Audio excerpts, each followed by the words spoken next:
Throughout this movie, I was thinking to myself, I wonder if the pro wrestler Tatanka really hates this movie because Tatanka is said so many times, and Tatanka is the word for buffalo, and his name is Tatanka. You would think that get called that nonstop. It'd be like, "Hey Tatanka, where's your tag team partner Two Socks?" Thoughts that are always in my head. Anyway, welcome to Road to Horizon.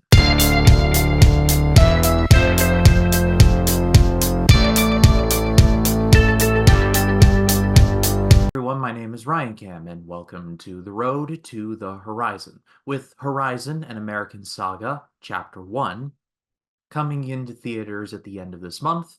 I thought it was high time to explore the directorial efforts of Kevin Costner. Now, Kevin Costner is pretty well known for his acting exploits in movies like Field of Dreams, and he's pretty relevant nowadays thanks to Yellowstone.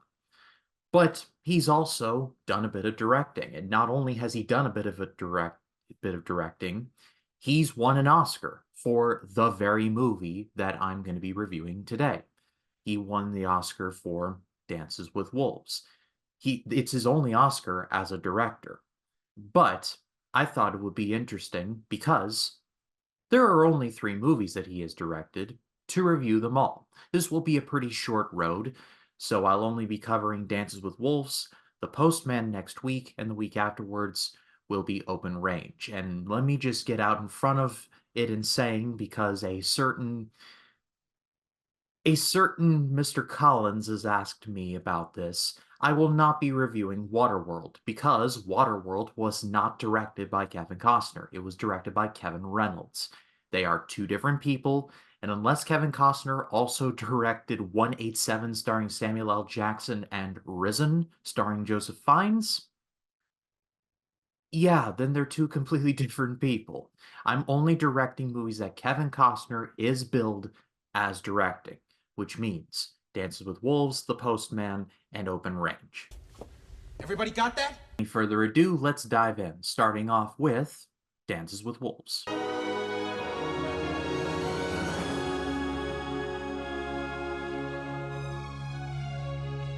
Dances with Wolves was released in 1990. It was based off of the book of the same name written by Michael Blake, who also wrote the screenplay for this movie, and it starred Kevin Costner, Mary McConnell, Graham Greene, and Rodney Grant, among others. It tells the story of a soldier in the Civil War named John Dunbar. After a heroic act, he is basically given his choice of where to go next for his posting.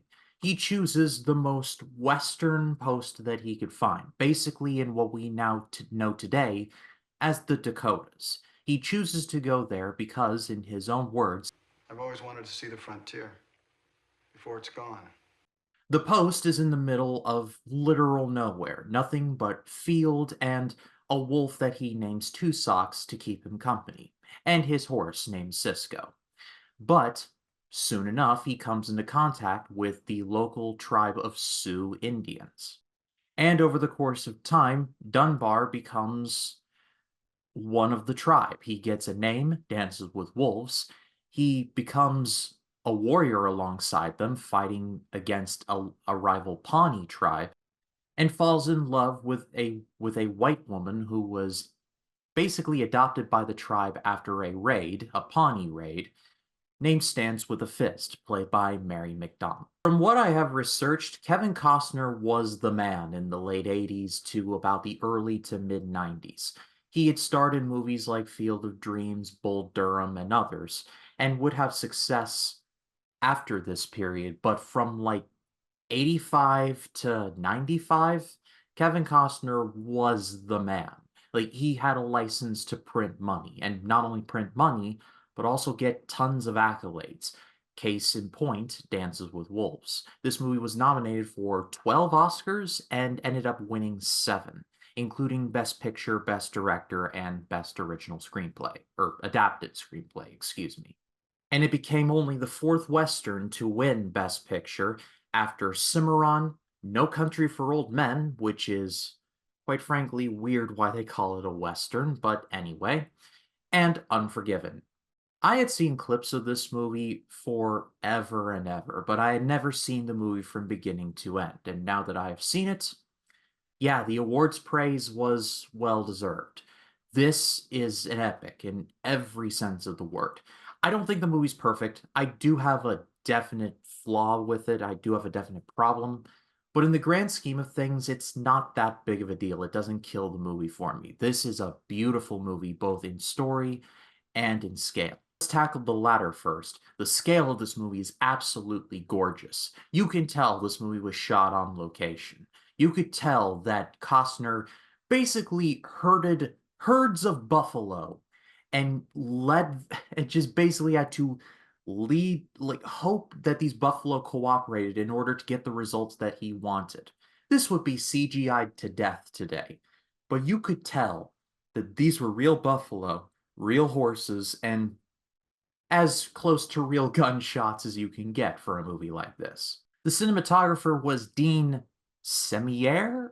I probably butchered that name and I apologize, but his name will go in the lower third.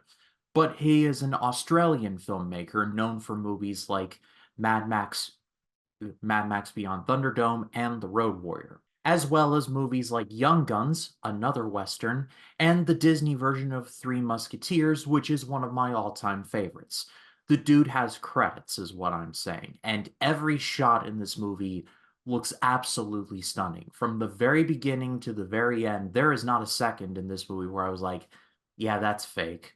No, they shot on real locations and it shows. I've heard a disturbing rumor that Kevin Costner can't act.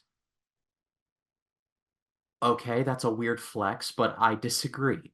Kevin Costner has a very dry way of delivering dialogue and acting. He's very much a stoic kind of actor, but I have never said that this man can't act, and that goes double for this movie.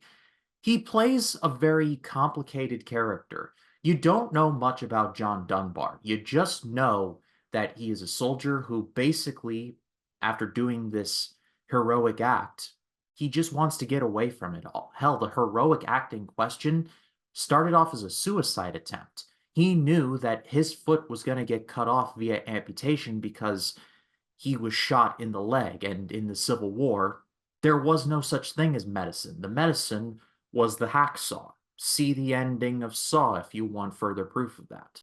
I've heard and read some reviews that say that the narration in the movie gets annoying at points, but honestly, at a certain point, the narration just kind of goes away. It kind of tracks in how Dunbar starts off journaling, and then as he gets closer to the tribe and closer to Stands with a Fist and away from his army stuff, the journal entries get less and less.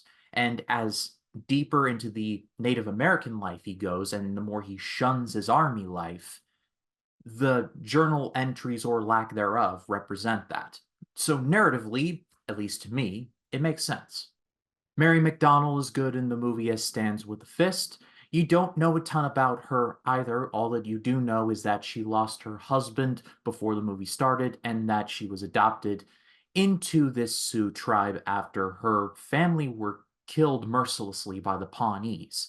So she is in deep mourning throughout the entire movie, but her and Costner have a great dynamic together. Graham Greene and Rodney A. Grant are great as Kicking Bird and Stands with Wind in His Hair, respectively. The latter of the two, Wind in His Hair, is one of my favorite side characters in the whole movie. There's a line in the movie where Dunbar says, "I hope I never have to fight him." And I was like, yep, they're going to fight at some point.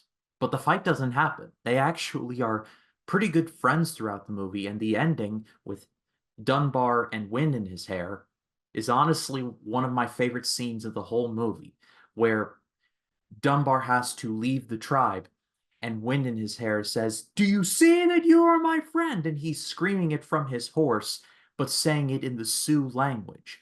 I love that scene so much. It got me right here. My biggest problem with the movie, and it really doesn't hurt my overall feelings on it, is the length. This movie is 3 hours and 1 minute long. I ended up watching this on Tubi, so I think it was a little bit longer because of the ads involved, but it was 3 hours and a minute long.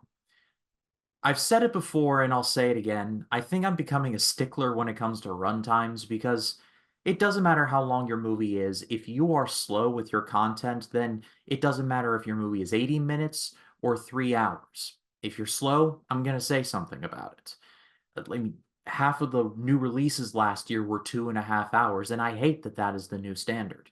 There are definitely about 15 to 20 minutes of this movie that I personally would have cut, but to me, the movie does a pretty good job of pacing itself out. It doesn't rush anything. It's a blessing and a curse. Like I said, I would cut about 15 to 20 minutes out of it, but overall, it's not a big problem. It doesn't kill the movie, but it's a noticeable problem. I've also heard people say that this movie is too self-indulgent. I guess I can kind of see that, but for me personally, it didn't really stick with me. I thought that Dunbar started out as someone who was lost in the world and needed direction, and he found direction in a surrogate family of sorts in the form of this Sioux tribe, and I thought that that was a very beautiful story. I'm giving this an amazing grade. This was more than worthy of winning all of those Oscars. Costner's great. It's a beautiful looking movie. The score is really good. All the performances are great. It's a bit too long, but overall, it's very well made, and I think it has held up over 30 years later. I pass it off to all of you. What did you think of Dances with Wolves? Let me know in the comments. I'd love to read what you have to say. And stay tuned for next week, where I will be covering what Gene Siskel referred to as Dances with Myself. It is 1997's The Postman. But if you like this video, leave a like, subscribe, click the bell for notifications. My name is Ryan Cam, and I'll see you in the next one.